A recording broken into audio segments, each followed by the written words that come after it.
Valentine. Yeah. Top poem. Yeah. So what does this title suggest to you? Love, Valentine's Day, flowers, hearts, roses, blah blah blah. It suggests a sort of a normal, boring, typical, the convention. So it leads us into this theme of defying convention.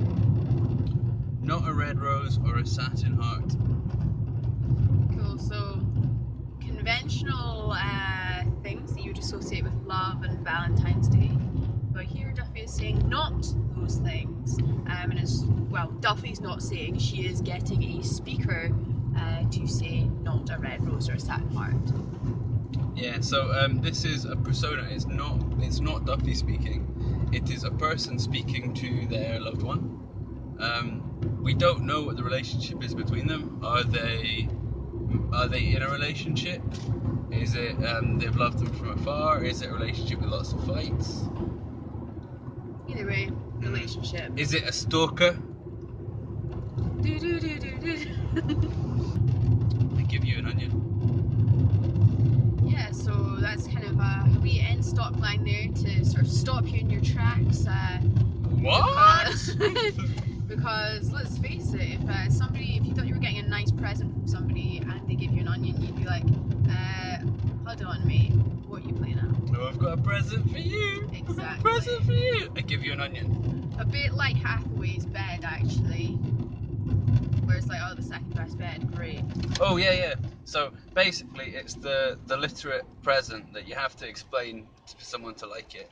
There's nothing better than a present that's only good if it's explained to you. It's the best kind I like. So yeah, the poem is in free verse, so lines like this, they just sort of roll out there like speech. It is a moon wrapped in brown paper. Yeah, so moon, sort of a symbol of love, like romantic moonlight walks, wrapped in brown paper, obviously because the skin of an onion looks like brown paper, whereas the inside of an onion is round and sort of silvery like the moon. Such a deep metaphor, so deep. And it promises light. Yeah, so the moon gives light, but also the onion is bright when you cut into it. And love is light. Yeah. So light seems positive. Love is positive. There's the association as well of like if you think about like when's a really romantic time to go for a nice wee walk with your partner under the moonlight, maybe. Exactly. Yeah. Dancing in the moonlight. I think we need more singing in the podcast. So if you can just keep this going for a couple of minutes, be a nice interlude. No, I think I'm done. I'm not the most tuneful singer. Like. So like the careful undressing of love. You've gone out under the moonlight. You've gone for your little walk, and then where'd you go next? You take each other's clothes off. The careful Apparently. undressing of love. Well, you can take clothes off, but it's also the undressing of emotional layers. Yeah, so there's that, and the fact that it's careful undressing implies a deep, loving connection. Whereas, for example, in Midas, you've got the Fast food and presents, where it's sort of like a frenzy of passion, whereas the careful undressing of love implies It's slow. sort of slow, romantic. Put on some music, light some candles. Yeah, a bit of Barry White. And then remove the layers of emotional intimacy. So then next line, here, one word sentence. Yeah, so the listener has obviously kind of gone, nah mate, not digging that as a gift. So the speaker's kind of pro-offered it again with a sort of an assertive here, like there you go, like take it. An assertion that's going to grow as the poem continues. Although it will blind you with tears. Yeah, so here we kind of, you usually think of love as being all positive, whereas She's being honest. Yeah, exactly. This speaker is showing that actually love isn't all positive, and sometimes it can upset you. Like if you have a breakup, or even an argument, or if, for example, the boy that you've been waiting for ages to text you doesn't text you, then it can be really quite upsetting. Oh, yeah, like a lover. Like a lover. It will blind you with tears like a lover. There's also this idea of blind, you know, uncontrollable sadness, but also this idea of love is blind. It's like you maybe can't see somebody's flaws because you're so in love that you know, refuse to acknowledge that they have flaws. And the whole way through, the speaker is sort of giving the onion and sort of saying, you know, I'm just going to tell it like it is. I'm going to tell the truth about love because people need to know. That's it. It'll make you a reflection, a wobbling photo of grief. Yeah, so it's like, I don't know, when you cut into an onion, your eyes become watery. You know, likewise, if you are arguing with a lover, that might make you cry. This idea of wobbling photo of grief, this idea that if you look at yourself in the mirror, your tears distort your own reflection, grief, you know, you're devastated by it, because of course in relationships you can be more, you know, very emotionally fraught. This is good, this word we should jump on, grief. That's good word choice because it suggests this connection to death. Yeah. So it's in a lot of these poems we've got that death and loss and love are intimately connected. Yeah. So really strong links to Havisham. Havisham. I meant to say Anne Hathaway. You know, they all blur together. Yeah. It's the alliterative her. And wobbling. What do we think of wobbling? You know, a few things, like, you know, relationships can go through wobbles, they can go through rough patches, but also there's this idea of, you know, trying to keep your emotions together. Like when you're about to cry, you've got kind of a trembling lower lip. I can't make my lip tremble. I was thinking there's like onomatopoeia and wobbling. It sounds a bit like crying. Yeah, like wobble. That's how I cry. It's like a turkey. Anyway, I'm trying to be truthful.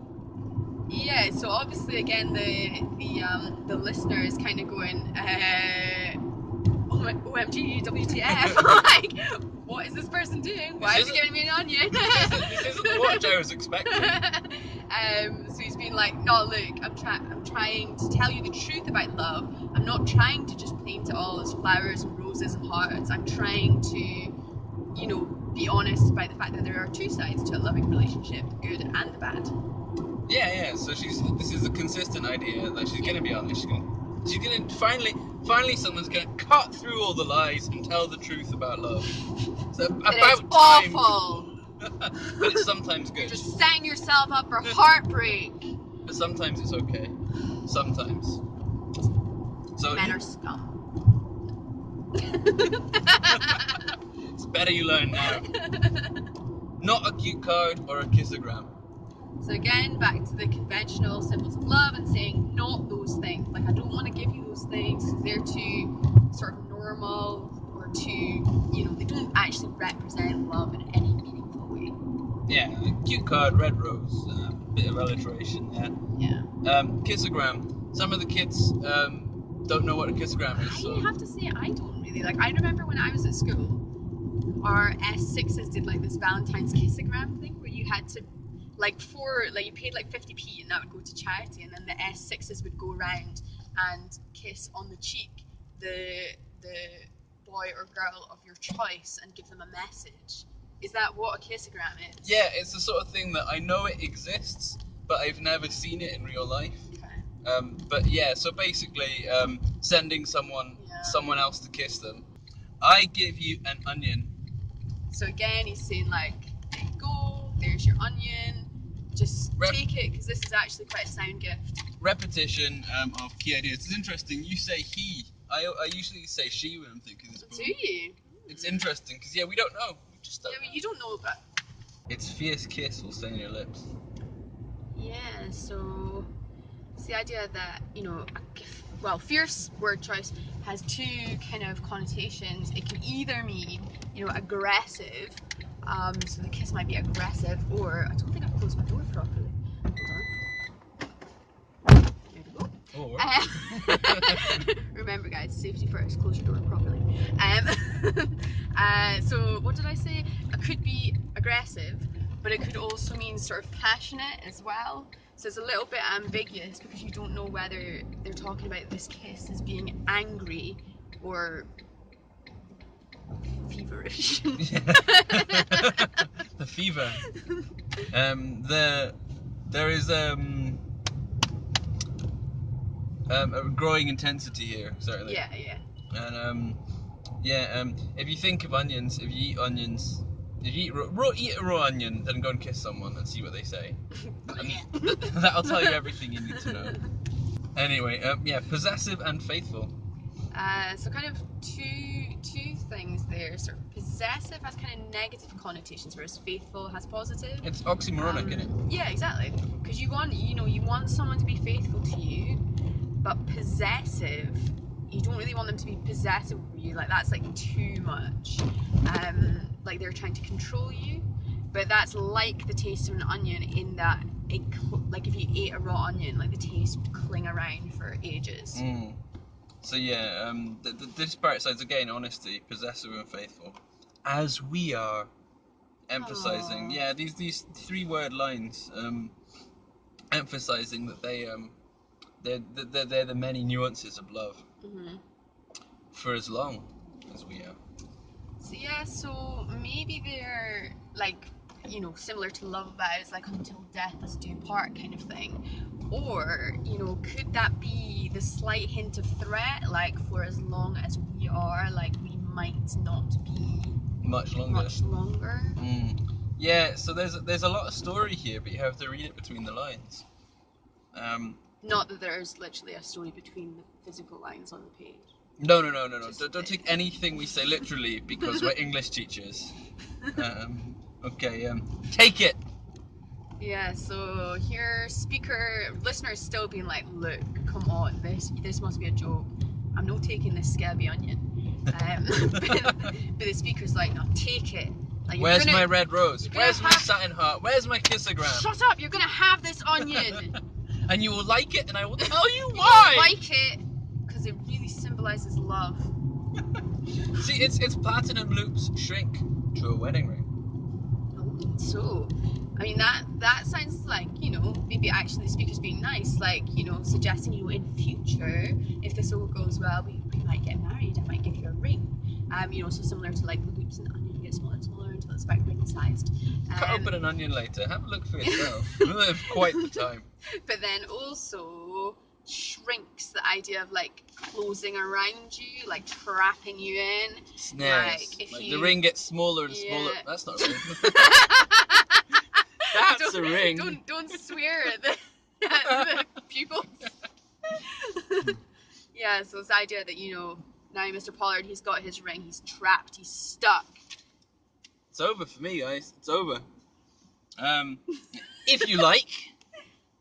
So yeah, this idea of she mentions marriage, he mentions marriage, they mention marriage, and then suddenly it's sort of like, if you like.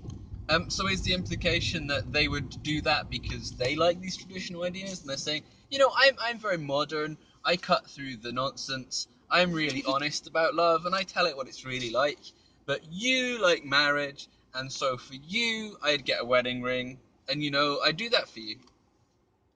Yeah, I think so. I think it's kind of like them sort of going, like, we can do that if you want, but, you should just take this onion. Yeah, there's definitely an undercurrent of they really, really want them to take the onion. Oh, yeah. Lethal! So, one-word sentence, one-word line, stands out, obviously, lethal, connotation of death. So, yeah, connects to fierce, and its scent will cling to your fingers. Yes, the idea if you cut into an onion and then smell your fingers afterwards, it would smell oniony. Yeah, so cling to your knife. So knife, word choice. Again, it's something that suggests this threat. Sure, we all chop up onions all the time, but we don't suddenly start talking about them when we're having a romantic conversation. Yeah, like, you don't be like, oh, you're so beautiful, your eyes are so blue, and I'm gonna chop you to bits with a knife. Yeah, there's an odd element there. Yeah. And again, it's the growing intensity, it's the aggression building. There's also that word of cling as well, like, relationship and it's also like you leave an imprint on someone. So these interactions, they're gonna have an impact. They're gonna like if you have a really intense love affair, then that's something that will leave an impression on you and change the way you behave for the rest of your life. It's deep. Yeah, very deep. So we've talked about honesty, we've talked about love, we've talked about the rising sort of violent anger. Yeah. The unconventional symbols of love. Yeah, the rejection of tradition. And sort of contrasting ideas like possessive and faithful, and sort of saying no to convention, and we'll have some of that oniony goodness. Yeah, first person speaker who we don't know, man, woman. See, why do you think it is a woman? Because Duffy is a woman. Yeah, exactly. I just think of Duffy, and I know in my head that it's not about Duffy. It's just her writing a poem, but like I can't make that separation.